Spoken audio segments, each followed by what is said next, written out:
All right, we're going to talk about these people today. Josiah. All right, so you've read the book. You're past this point. So tell me a little bit about Josiah. Well, he was 8 when he became king. Okay. He was under the tutelage of a priest, I believe, wasn't he? Raised. Yeah. What was the guy's name? And as long as the guy was alive, Josiah was pretty true. But then he wandered away when he was on his own. That's what I know about Josiah. I think it's backwards on that because for the first 18 years, Josiah was a bad king. He did evil in the sight of God. Jeremiah prophesied at that time. We're going to talk about Jeremiah. Jehoahaz, Josiah's son. Eliakim, his name was changed to Jehoiakim by the Egyptian ruler. Jehoiachin, Wait, Egyptian ruler or Babylonian ruler? Egyptian. Okay. And Zedekiah. These are the people we're going to talk about right away. And we're going to talk about Nabopolassar and Caesares, Nebuchadnezzar, Amytas, and Necho II. So these are the people we're going to talk about today. What we're going to do first is we'll go through what the Bible tells us. And then we're going to go back and we'll take a look outside the Bible and see what was going on at the time. Okay? So as you remember from last week, this was the basic territories owned and ruled by the different places. You have the Assyrians in the red, that stretches down and they took over Egypt. You have the Medes to the east. You have Sicilia, Lydia, I guess that's how it is. Armenia. Okay, so you have all them to the north. What eventually happens during the time of Josiah is the Assyrians, this is a time period when the Assyrians are weak. They're losing power. And they actually lose control over Egypt, but they're still going to be allies with Egypt. The Medes, on the other hand, they're going to get stronger and they're going to actually reach up over to the north side of Assyria and start taking some territory. So we talk about Josiah first in 640 BC. His grandfather was Manasseh, an evil king for 55 years. Then Amon, his father, who was only king for 2 years. So if Josiah is 8 years old when he becomes king, there's 57 years that he's experienced evil. And remember, the people were evil as well. Right. So we're talking about... But there was still a remnant. Well, they had prophets. They knew about God, but they were still worshiping Baal and other gods and altars and things. Yeah. So it was more of a mix. Yeah, of but I was going to say, religions. even in Israel, there was still a remnant because Elijah, Well, Elijah knew that there was still those who had not bowed the knee to Baal. yeah, but Elijah was a while ago now. Oh, I know. So now we're looking at Jeremiah. Mm-hmm. Jeremiah is a prophet. At 627 BC, he told Josiah, who was in his 13th year, so 8 and 13, he's 21. Faithless Israel is more righteous than unfaithful Judah. However, Josiah ignores it and continues to do evil. And as we've been saying throughout this whole thing, is customary practices. It's what he knows. He's got peer pressure going on with the people around him, worshiping Baal, sacrificing on altars to Baal and to the other gods. So he's just letting it happen. And this is at the time that Jeremiah prophesies that a conqueror from the east is going to rise up and take them captive. And he warns of the destruction of Judah. Now that was in 627 BC. Now 622, so 5 years later, they find the laws, the Jewish book of laws, and it's located in the temple. Right. And this is when Josiah reads through it and realizes what his father and his grandfather have been doing. And he recommits. So he doesn't listen to the prophets or stuff. He had to actually physically He see had to it find before the he book of believed it. laws, right? Until he saw the book of laws, he was letting people do what they wanted to do. And he renews the covenant with God. Now this goes back into 1 Kings 13, when it was the prophet came and told Jeroboam what was going to happen because he was building the altars in Bethel. That Josiah was going to come and desecrate the altars in Bethel. It's going to. You got that? You got that scripture? Look First that Kings up real quick. 13, Yeah. You look up 1 Kings 13 and you look up 2 Kings 23:15. It was okay. Oh, you were already already there? 23:15? Yeah, but- I'll do the first Kings No, I'm 15. there. First Kings 13.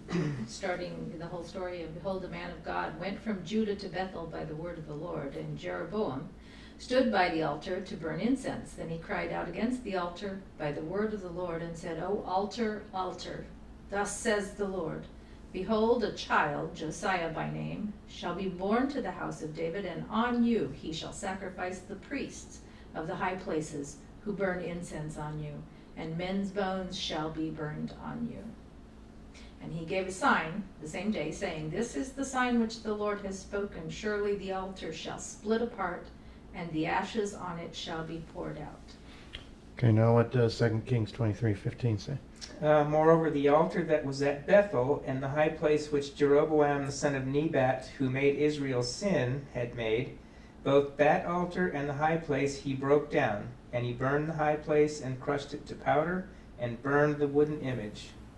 As Josiah turned, he saw the tombs that were there on the mountain, and he sent and took the bones out of the tombs, burned them on the altar, and defiled it according to the word of the Lord, which the man of God proclaimed, who proclaimed these words. Mm-hmm.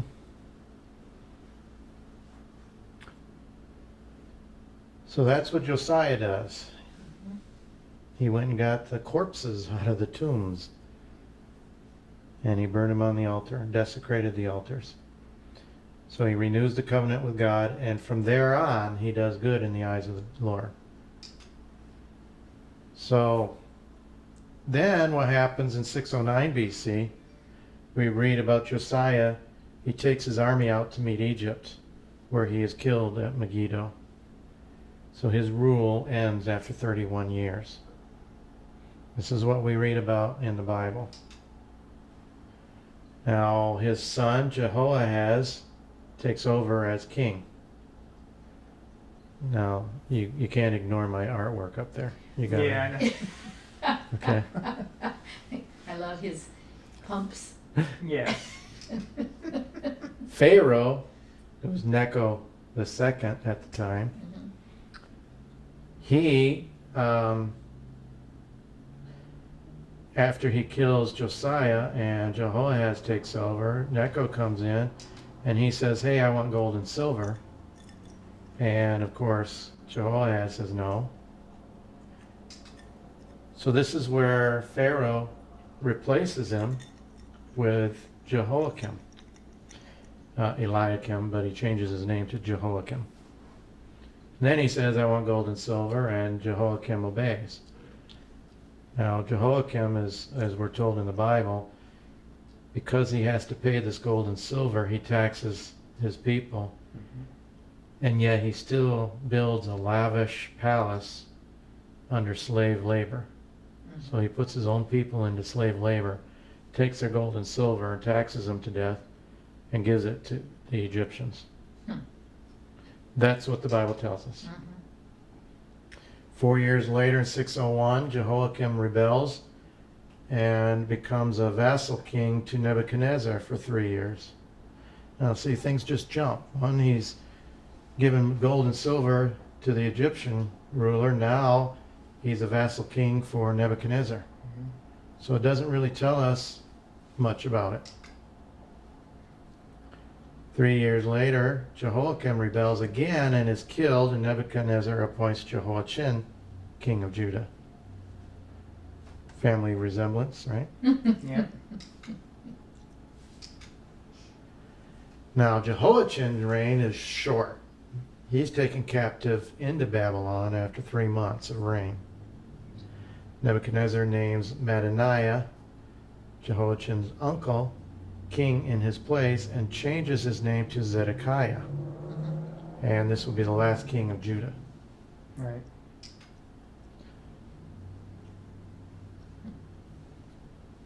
Now, Jeremiah sends message to the people in captivity and says, build houses, settle down, plant gardens, eat what they produce, marry and have sons and daughters, find wives for your sons, and give your daughters in marriage, so that they too may have sons and daughters. Increase in number there, do not decrease. Also seek the peace and prosperity of the city to which the Lord has carried you into exile. Pray to the Lord for it, because if it prospers, you too will prosper. It's kind of setting them up for the future, because when they come back to Jerusalem, they're not allowed to have foreign wives and children. They set the laws again, and they have to get rid of them. So that's why a lot of them don't come back. All right, so Zedekiah asks what's going on. And to Zedekiah, king of Judah, and to the kings of Edom, Moab, Ammon, Tyre, and Sidon, Jeremiah writes, with my great power and outstretched arm I made the earth and its people and the animals that are on it, and I give it to anyone I please. Now I will hand all your countries over to my servant Nebuchadnezzar, king of Babylon. I will make even the wild animals subject to him. All nations will serve him and his son and his grandson until the time for his land comes. Then many nations and great kings will subjugate him. All right, now you got Zedekiah's 9th year. Nebuchadnezzar's army surrounds Jerusalem around 586 BC. So we're going to go back now, and we're going to look at what's going on outside of the scriptures. So we've got Nebuchadnezzar taking over after Egypt. Something went on. It doesn't tell us why Nebuchadnezzar invaded, how Daniel and all them, why were they taken. It just says that they were. We're going to look into that.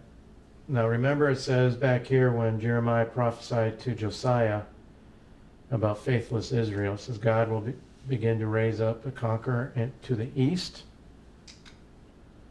So in the southern territory of Assyria, you have Nebuchadnezzar. It says, I want to be king. Nebuchadnezzar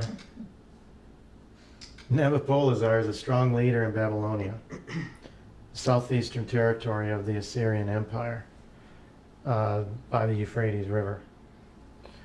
Babylon used to be, as we looked at last week, Babylon and Assyria, they would take turns in becoming leaders of the empire. They would conquer each other back and forth. Well, Nebuchadnezzar is a descendant of that Babylonian rulers, and he decides it's time to become strong again. Assyria is weak, so now it's their turn to take over. So he's going to raise up an army. He's also the father of Nebuchadnezzar. So he becomes the king of the Babylonians, and he raises his army up, and he wants to attack, but he needs help. So he's looking around, who do I get help from? He forms an alliance at this time between himself, the Babylonians, and the Medes to the east. They're neighbors. I mean, he's right there next to them.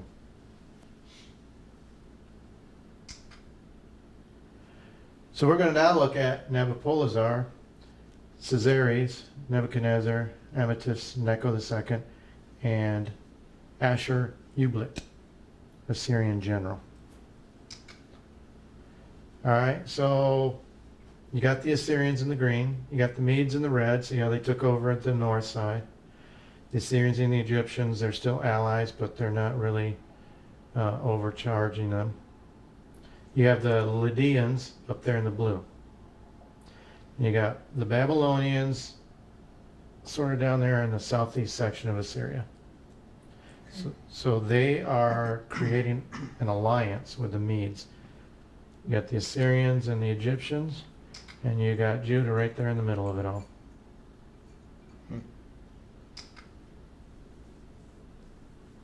All right. So the Babylonian Empire with Nabopolassar, his son Nebuchadnezzar. You have Caesares. Now, this is where history is uncertain. Some people say that Amytis is the daughter of Astyages, and others will say that Astyages is too young at the time to have a daughter at marrying age, so it must be Caesares' daughter, so Astyages' sister. Now, I kind of think that it's actually Astyages' daughter, not Caesares, because there's also a spot where I found that Amytis was just a child when this occurred, so like 5-6 years old. Mm-hmm. And that kind of makes sense to me because Nebuchadnezzar and Amytis never have children. So even though there was a marriage, it was only political. There was no real commitment. So the two empires get together and they attack the Assyrian Empire, which is a very weak empire at this time, and it's being held together by their general. So what does he do? He gets on the old cell phone and he calls his buddy up, Necho II, and says, "Hey, I need some help. Get over here." Okay, so this is what's been going on during the time that Josiah is king. So here you have the Babylonians and the Medes attacking the Assyrians, and you got Judah in the middle, and you got Egypt who's just been called up to battle. Now what is Josiah thinking? Okay, so the Medes are the ones that are allying with Egypt, No, the Medes are allying with Babylon. with Babylon. Okay. The Egypt and Assyrians in Assyria. Egypt. Oh, okay. Okay. Yeah. So the general calls up the Egyptian king Necho Okay. II and says, "I need help." So there's Judah, Right in the middle of the whole right thing. in the middle, been ruled by Assyria forever. So what is Josiah thinking at this point? The Medes are attacking, and Egypt is coming. In my mind, he's saying, the enemy of my enemy is my friend. Right. He doesn't like the Assyrians, he doesn't like the Egyptians, those are his enemies. Mhm. The Babylonians and the Medes are Unknown. attacking his enemy. So they are his friend. So this is why he takes his army out to meet up with the Egyptians. The Egyptians are on their way to assist the Assyrians. The Bible tells us that, but it doesn't tell us what's going on at the time. Right. Just that they were going to the Euphrates to assist the Assyrians. Mhm. When Josiah takes his army out and meets them and is killed at Megiddo. So this is what was going on when Josiah dies. The Egyptians are delayed.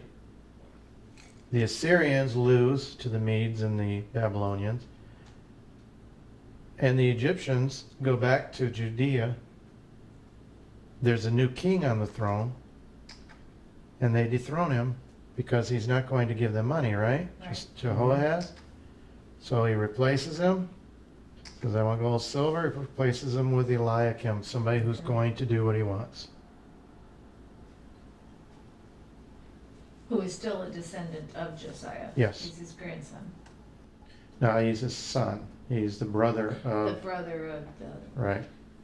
But when Josiah was king, he wasn't paying tribute No. to Egypt. Well, he was under the Assyrians at the time. Were they paying tribute to the Assyrians? They were doing something. I don't know what they were doing. The Bible doesn't tell us, but I can only imagine that they were giving them dirt and water for something. So they were left alone to do their own thing as long as they allowed the Assyrians as overlords, which is what happened all the time back then. So this is why Pharaoh Necho II takes and puts Eliakim in as king. He's going to do what he wants. He's going to do what Necho needs him to do. Pay him the gold and silver. What does he need gold and silver for? Finance the war. He's taking his army to go up and attack the Babylonians now. Because they're a new nation now. So he sees this as his opportunity to take over the territory of the Assyrians. Reach up there, instead of the Assyrians ruling him, he's going to rule their territory now. So he thinks he can go up and defeat the Babylonians. So he goes to battle against the Babylonians, and he needs the gold and silver from Jerusalem and other areas to fund his war.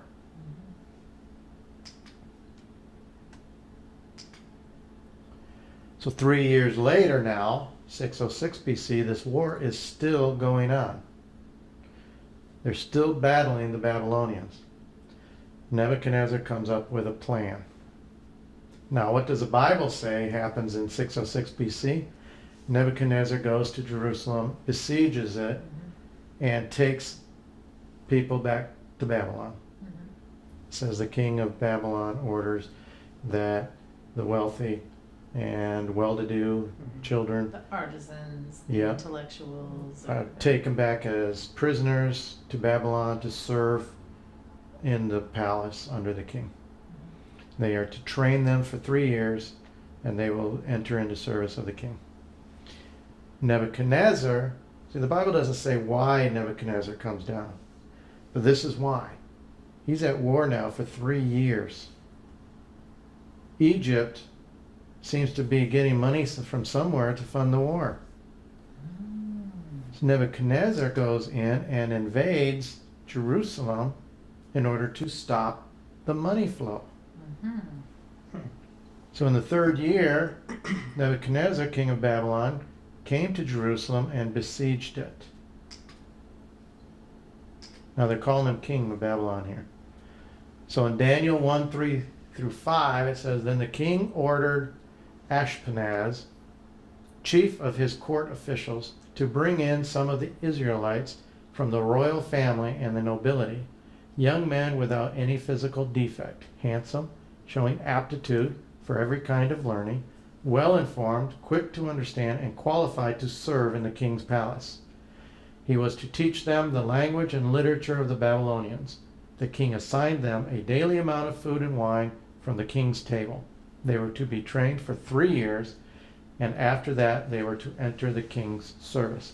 Now, a little unknown thing is the scriptures tells us that they called Nebuchadnezzar king. He's not king yet. He's just a prince. Remember, Nebuchadnezzar is a king. So when they're talking about the king ordered this guy to bring these people in, they're not talking about Nebuchadnezzar. They're talking about Nebuchadnezzar. So this is where Daniel, Shadrach, Meshach, and Abednego are among the captives sent to Babylon to be trained to be under the king's service. A year later, after Nebuchadnezzar has invaded and stopped the money flow, the Battle of Carchemish, this is where the Egyptians are defeated. The war is finally over.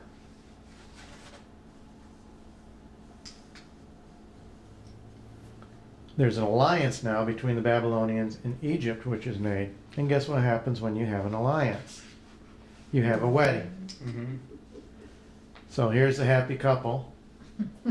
Nebuchadnezzar takes a second wife. This time she's of age. He's much happier. So this is what the map now looks like. The green is now Babylon. Egypt is pushed back. There's an alliance, so they let him alone. You go back to your town, we'll go back to ours. Judea is now among Babylon. This is what the family tree looks like. You have the red there, which is the Medes. Caesares is the red. He's the king of the Medes. Remember, there was a marriage between Nebuchadnezzar and Amytas. That's the green and the red. Now you have an alliance with Egypt in the yellow. So you got green and yellow there going on. So the green is Nebuchadnezzar. The yellow is the Egyptian princess Nitocris. Mhm. They have children. They have 3 children. They have a son and I believe 2 daughters. And one daughter has a son named Belshazzar. Mhm. Sound familiar? Mhm. Belshazzar then is Nebuchadnezzar's grandson. Okay. And what did the prophecy say? He shall be ruled by Nebuchadnezzar, his son, and his grandsons until their land is Time Right. has come. right. So Belshazzar and Labashi Marduk are grandsons. So that is the family tree of Nebuchadnezzar. It's 2 marriages, no children with the first one. Now there was some confusion that I found between some of the stone tablets that they discovered and the Bible, which brought up a lot of controversy in the internet of people talking back and forth. You have the chronicles concerning the early years of Nebuchadnezzar, and then you have the scriptures. The chronicles of Nebuchadnezzar says that it was the 7th year of Nebuchadnezzar's reign that he captured Jehoiachin. The Bible says it was the 8th year of Nebuchadnezzar's reign he captured Jehoiachin. So there's a 1-year difference, and there was a lot of discussion on that. And in Daniel 1 it says, in the 3rd year of the reign of Jehoiakim, king of Judah, Nebuchadnezzar, king of Babylon, came to Jerusalem and besieged it in 606 BC. Now there was discussion, this was discussed earlier. Jehoiakim became king in 609 BC, so the 3rd year is 606 BC. It says in Jeremiah 46, this is a message against the army of Pharaoh Necho, king of Egypt, which was defeated at Carchemish on the Euphrates River by Nebuchadnezzar, king of the Babylon, in the 4th year of Jehoiakim, so 605 BC, son of Josiah, king of Judah. And Nebuchadnezzar became king in 605 BC after the battle of Carchemish. His father dies a few months after the battle is over. So this is when Nebuchadnezzar becomes king. And this is in the chronicles concerning the early years of Nebuchadnezzar. So that clay tablet that they found. So Nebuchadnezzar becomes king later that same year. However, you look up there at the top, 606 BC, it says that Nebuchadnezzar, king of Babylon, but he didn't become king until 605. Okay, so the Bible calls him king in 606. Chronicles calls him king in 605. So when Jehoiachin is captured in 598 BC, both accounts are correct. For the Bible, it is 8 years after 606 BC, and in the Chronicles, it's only 7 years after 605, because they're seeing it from 2 different eyes. The Chronicles is seeing it from Nebuchadnezzar's side. He knows how long he's been king. But Jerusalem, the Judea, they've been calling him king a year before he was king. So they got 1 year longer than the Chronicles say. So there is some clarity to that. Now in Daniel 2:1, it says, in the 2nd year of his reign, Nebuchadnezzar had this dream. His mind was troubled and he could not sleep. Okay, so in 606 BC, Daniel's taken to Babylon and trained for 3 years, right? Mm-hmm. See how buff he's gotten? In 605 BC, Nebuchadnezzar becomes king. Daniel has had 1 year of training already. So in the second year of Nebuchadnezzar, it would have been Daniel's third year of training. So the Bible does catch up to that whole confusion thing. Now they realize that it was Nebuchadnezzar's second year, not his third year. And it's corrected there in Daniel 2:1. So the Chronicles is correct because they were looking at the actual date that Nebuchadnezzar became king. So I think what's happening is that the scriptures uses the word ruler, which can be confused as king rather than prince.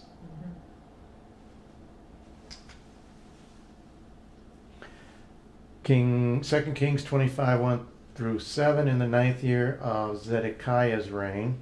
So Zedekiah, he's the last king. Nebuchadnezzar, king of Babylon, marched against Jerusalem with his whole army. He encamped outside the city and built siege works all around it. The city was kept under siege until the 11th year of King Zedekiah. So 9 to 11, so 2 years. By the 9th day of the 4th month, the famine in the city had become so severe that there was no food for the people to eat. Then the city wall was broken through, and the whole army fled at night through the gate between the two walls near the king's garden, though the Babylonians were surrounding the city.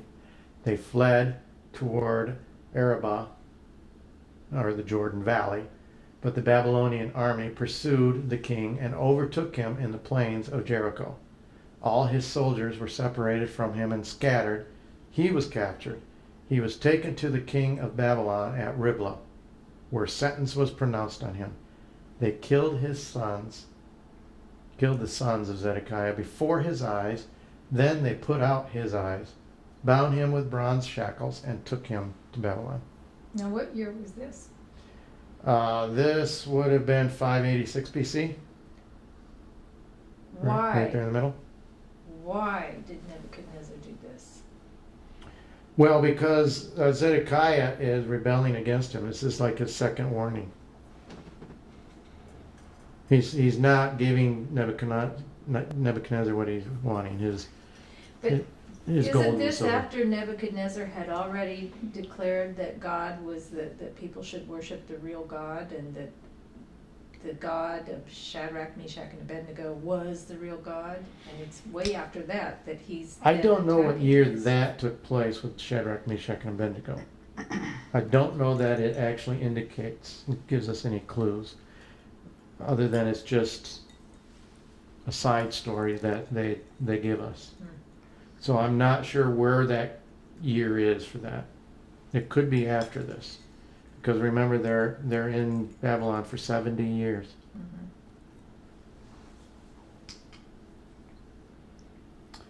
So the captivity begins. Judaism is now migrating into Babylon, and they are joining the exiles from Samaria in the northern territories of the empire. So now you have the Sumerians who were with the Assyrians. Now you have the Judeans who were with the Babylonians, and they're just mixing. And we're seeing that migration going out up towards Greece, which is where we're looking for, to see how did this get into Greece and that altar be formed. And we're going to talk about Shadrach, Meshach, and Abednego. Let's see. This is in Daniel 3:28-29. So you were just a little bit ahead of me on that. I still don't know what the year is, though. It says, "Praise be to God of Shadrach, Meshach, and Abednego, who has sent his angel and rescued his servants. They trusted in him and defied the king's command, and were willing to give up their lives rather than serve or worship any god except their own God. Therefore I decree that the people of any nation or language who say anything against the God of Shadrach, Meshach, and Abednego be cut into pieces, and their houses be turned into piles of rubble. For no other God can save in this way." So what you do have, and I don't know what year that happened, it could have been after Zedekiah, but they were all in captivity at the time. But yes, Nebuchadnezzar ruled that their God shall be praised and worshipped. And that does begin some kind of migration of the Jewish traditions and laws in Babylon. although they will worship other gods as well. So how did they? How did Daniel and his 3 friends even? Because of all this other stuff, the turmoil that's been going on, the takeovers and the exiles, how did they even know, the God of Israel and, at that point, because of all this mixing and stuff that went Because on? there's still, there had to have been a remnant. I know, but where did they have, because we have, Well, You wasn't know- Daniel taken with them at the same time? yeah, they were Yeah. all taken together, but that's the thing is they were They were young. men. They were probably teenagers and Mhm. at the elderly age of teenage years. Right. So they've been trained. They know. I mean, they were with Josiah, so they were Okay. during the good years of Josiah. Mhm. Okay, so it was during the time when they had, They knew They the laws, rediscovered they the had law. seen the laws. They had rediscovered the law, so they were probably studying them during their lifetime, okay. and they would Because carry they that were with the them. they were the smartest. So they would have been the ones probably at the temple doing studies and stuff then. Yeah. Most likely. Okay. So these are the things that were going on around Judea at the time that Josiah's king and his sons. Okay. And his sons did not do good in the eyes of God. Right. They were doing evil. But God spared Josiah from seeing the destruction of Judah. Was he the king that said, "Oh, good, at least it's not going to happen"? No, in that my was life"? Well, that was what was that guy's name? Hezekiah. Yeah, that was Hezekiah. Yeah. Yeah.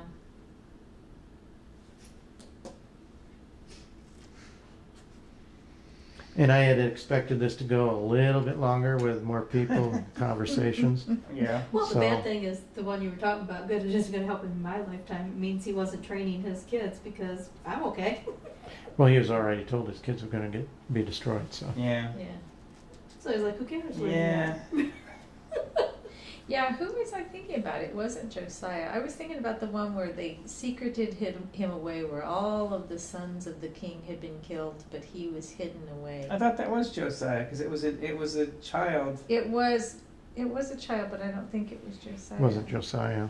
That's not in the That's scriptures not the anywhere. story anyway, and so he's named king when the king's mother is trying to take over. You Yeah. remember the one I'm talking about? Yeah, I know what you're Mhm. talking about. And they have protected him all this time he's lived in the temple. Yeah, I'm finding it. And for some reason, I could have sworn that was Josiah. What was the lady's name? The Right. queen, not the queen, but that took over. We had there were a couple shows called Zoo Books and Flying House that we used to watch when our kids were little, and they were like the Bible stories, and so we learned a lot of that stuff, kind of from watching those things, but obviously from reading it, reading the Mhm. Bible also. But that particular story, what was her name? I can't remember. Yeah, I know. I'm looking it up too.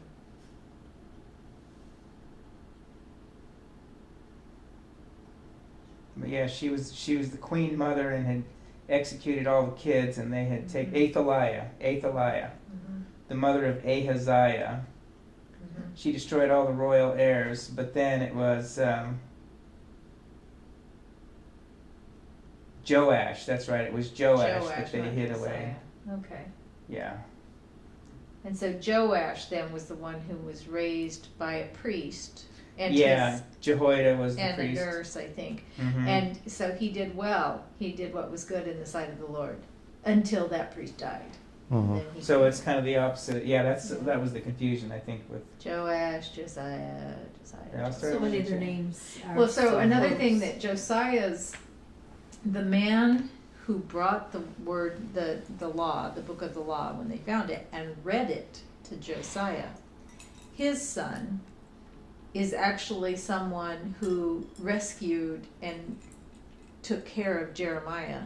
He was one of the people that treated Jeremiah well and got him out of the The well. dungeon, whatever. Dungeon well he was in.